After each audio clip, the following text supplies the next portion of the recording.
दोस्तों, अब ट्रंप चाहता है कि किसी भी हाल में यह जंग रुके और ईरान इस संघर्ष को दोबारा शुरू ना करे, लेकिन ऐसा शायद मुमकिन नहीं।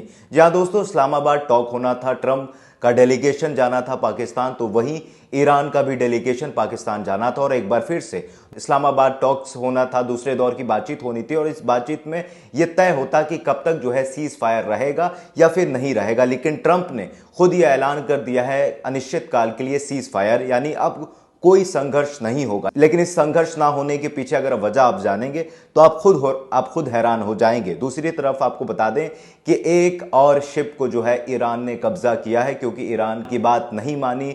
यूके ब्रिटेन का ये शिप था, उस ब्रिटेन के शिप्स के जो कैप्टन थे वो लगातार ईरान की बातों को अनसुना कर रहे थे और ईरान ने अपने कब्जे में उस शिप्स को ले लिया है। दूसरी तरफ मोसाद के 2 स्पाई जो हैं वो ईरान के अंदर पकड़े गए हैं। तो कई खबरें आपको इस खबर में बताएंगे, आपको जो है पूरे खबर में बने रहना होगा। सबसे पहले हम बातचीत करेंगे इस्लामाबाद टॉक्स को लेकर। इस्लामाबाद टॉक्स होना था, इस्लामाबाद बातचीत पर जो है चर्चा होनी थी, लेकिन आज भी बातचीत नहीं हुई है। जेडी वेंस ने अपना प्लान कैंसिल किया और वो पाकिस्तान के इस्लामाबाद नहीं पहुंचे। लेकिन दूसरी तरफ जब ये दूसरे दौर का बातचीत की शुरुआत हुई तब से ही जो है ईरान कह रहा है कि जब तक ब्लॉकेड नहीं हटेगा, ट्रंप नाकाबंदी नहीं हटाएगा, तब तक जो है हम किसी भी तरीके का बातचीत नहीं करेंगे। और वही हुआ।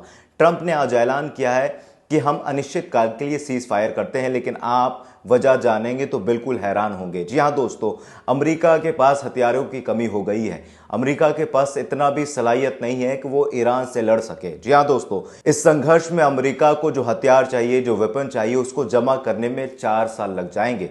ये एनडीटीवी की खबर है, आपको सुनना चाहिए। अमेरिकी मीडिया एनबीसी के हवाले से बड़ा अपडेट सामने आ रहा है। अमेरिका के पास हथियारों की कमी है, एनबीसी ने कहा। थार्ड और पेट्रियट करीब 50% इस्तेमाल हो चुके हैं। प्रिसीजन स्ट्राइक मिसाइल 45% कम है। मिसाइल भंडार भरने में लगेंगे 1 से 4 साल। तो आपने सुना कि किस तरीके से ट्रंप परेशान है, ट्रंप बेहाल है। इजराइल के कहने पर भले ही जो है इस संघर्ष में कूदा, लेकिन अब ऐसा लगता है कि ट्रंप की पूरी हेकड़ी निकल गई है। ट्रंप की औकात जो है पूरे दुनिया वालों को पता चल गया है। इस वक्त ये रिपोर्ट में कहा जा रहा है कि अमेरिका के पास हथियारों की कमी है, अमेरिका के पास वेपन्स नहीं है, मिसाइल्स नहीं है, ड्रोन्स नहीं है, रडार नहीं है। सारे चीज़ जो है अब तक ख़त्म हो चुके हैं। जो भी यूएस बेसिस पर जितने भी वेपन्स थे, सारे जो वेपन्स है वो ख़त्म हो चुके हैं, सारी मिसाइलें ख़त्म हो चुकी हैं। तो 40 से 50 दिन के संघर्ष में जो है ईरान ने अमेरिका को ज़मीन पर ले आया है। जी हाँ दोस्तों, आज से कुछ महीने पहले जब जंग की शुरुआत नहीं हुई थी तब अमेरिका जो है अर्श पर था, लेकिन अब वो घुटने पर है, फर्श पर है। और ईरान ने अमेरिका की जो ताकत थी, जो सुपर पावर का एक नैरेटिव गढ़ा गया था, उसको जो है ख़त्म कर दिया है। और इस वक्त पूरी दुनिया में ऐसा लगता है कि एक नया सुपर पावर जन्म ले लिया है, या दुनिया के नज़र में अमेरिका नहीं ईरान सुपर पावर हो गया है। जी हाँ दोस्तों, दूसरी तरफ आप इस खबर को देखिए कि किस तरीके से ईरान ने यूके ब्रिटेन के शिप को जो है कब्जा किया है। इस ट्वीट को देखिए। UK maritime trade operation agency reported IRGC vessels fired on a tanker 50 nautical miles northern east of Oman with after it ignoring Iran's armed force warning. They have now seized the ship. Iran said the Hormuz is closed until the US remove their blockade. 2 locks on the Hormuz, the global economy takes the hit. यहाँ दोस्तों, इसमें साफ ये बताया गया है कि लगातार IRGC की जो आर्मी थी वो उस शिप को रुकने को कह रही थी। बाकायदा जो है कमांड मिल रहा था कि भाई आप स्ट्रेट ऑफ हार्मोज में एंटर नहीं कर सकते हैं, क्रॉस नहीं कर सकते हैं, जब तक अमेरिका जो है ब्लॉकेड नहीं हटाएगा हम जो है स्ट्रेट ऑफ हार्मोज को नहीं खोलेंगे।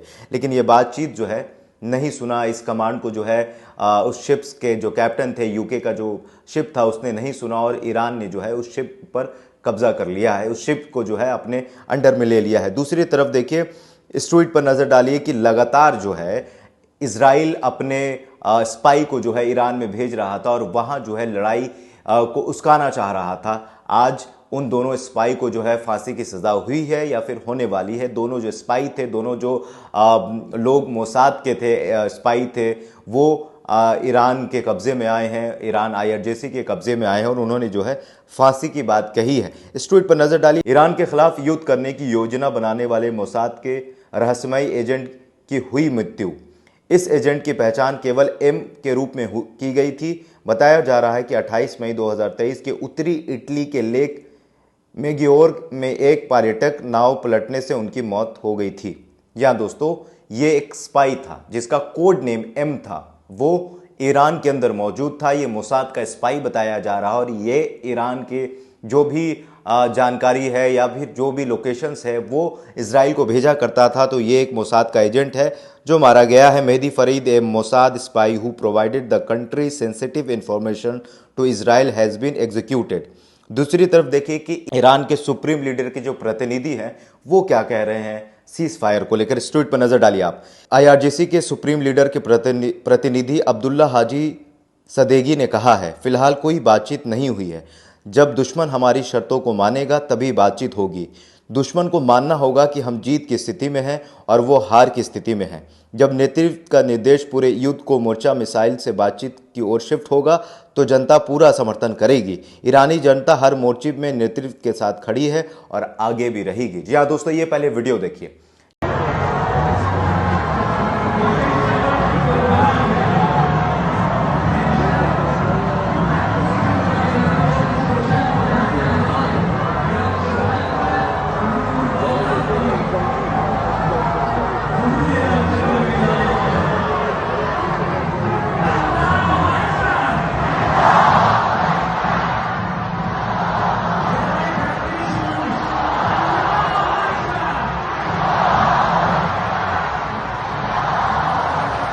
ईरान के सुप्रीम लीडर के प्रतिनिधि कह रहे हैं वो दरअसल सच है कि आज रात को जो है ईरान के जो लोग हैं, ईरान के जो नागरिक हैं वो सड़क पर थे, वो जीत का जश्न मना रहे थे। और जाहिर सी बात है ये ईरान के लिए जीत जैसा ही है कि ट्रंप खुद जो है इस लड़ाई से भागना चाहता है।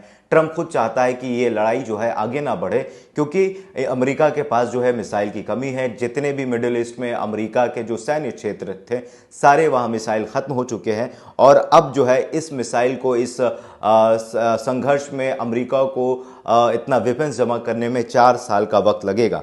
दूसरी तरफ बेल्जियम ने जो है नेतन्याहू को झटका दिया है, ट्रंप को झटका दिया है। चौथा यूरोपियन देश जो है वो अब ट्रंप और इजराइल के खिलाफ हो गया है। ट्वीट आपकी स्क्रीन पर है, पढ़िए। Belgium officially becomes the 4th European country to request the suspension of associations between the EU and Israel. Belgium is now joining Spain, Ireland and Slovenia in the demand. जी हाँ दोस्तों, ये Belgium ऐसा चौथा देश है। बेल्जियम ऐसा चौथा देश है जो अब अमेरिका और ट्रंप के खिलाफ हो गया है। क्यों हो गया है ये आप बेहतर जानते हैं कि अब जो बेल्जियम है वो किसी भी तरीके का संबंध इजराइल के साथ नहीं रखना चाहता है। तो ये एक बड़ा झटका है ट्रंप के लिए, ये बड़ा झटका है नेतन्याहू के लिए। दूसरी तरफ मैक्सिस प्रोवेट जो विदेश मंत्री हैं बेल्जियम के, वो क्या कह रहे हैं सुनिए। लेबनान में इजराइल की कार्रवाई पूरी तरह से अस्वीकार्य है। ये विदेश मंत्री हैं बेल्जियम के, वो कह रहे हैं कि भाई जो लेबनान पर जो हिंसा हुई, लेबनान पर जो मिसाइल दागे गए हैं इजराइल की तरफ से, वो किसी भी तरीके से एक्सेप्ट नहीं किया जाता है। तो कहीं ना कहीं जो बेल्जियम के विदेश मंत्री वो भी इजराइल के खिलाफ खुलकर बोल रहे हैं। ये एक ट्वीट है, इस पर आप नज़र डालिए कि ये महिला जो है ट्रंप के बारे में क्या कह रही हैं, ट्रंप के खिलाफ क्या कह रही हैं। सुनिए। ट्रंप प्रशासन के समय में भ्रष्टाचार चरम पर है। कीमत अमरीकी जनता को उठानी पड़ रही है, जिससे गैस से लेकर सब कुछ महंगा खरीदना पड़ रहा है। ट्रंप के दामाद जेरेड कुशनर, जिनसे किसी तरह का राजनीतिक डिप्लोमेटिक कोई अनुभव नहीं है, वो US के विदेश नीति बना रहे हैं और साथ ही उन्हीं विदेशी सरकारों को अरबों डॉलर ले रहे हैं जिनसे वो बातचीत कर रहे हैं। ये खुला बेशर्म भ्रष्टाचार है।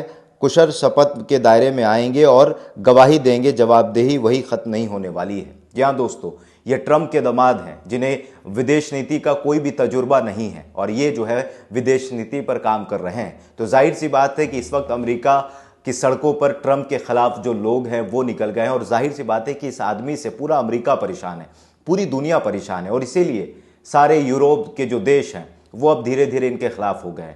स्पेन हो गया, हंगरी हो गया। हंगरी के PM ने तो इतना कह दिया है कि